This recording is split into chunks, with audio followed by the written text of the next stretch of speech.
করব।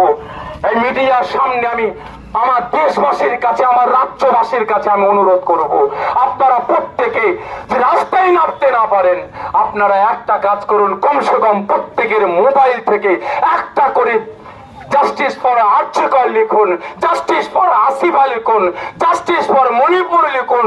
আপনারা প্রত্যেকে এক একটা পোস্ট করে আপনারা অন্তত প্রতিবাদটা করুন।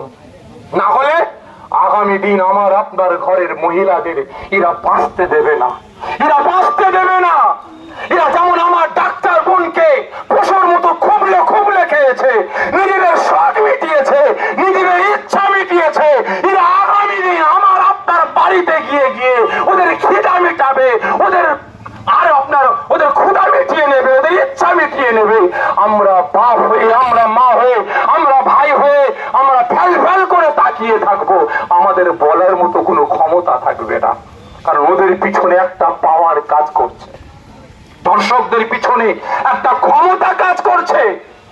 কারণ আমরা চাই যে ক্ষমতা কাজ করছে সেই ক্ষমতা ওদেরকে অ্যারেস্ট করুক, আর না হলে ক্ষমতার বিরুদ্ধে আমরা আগামী দিন সোচ্চার হব।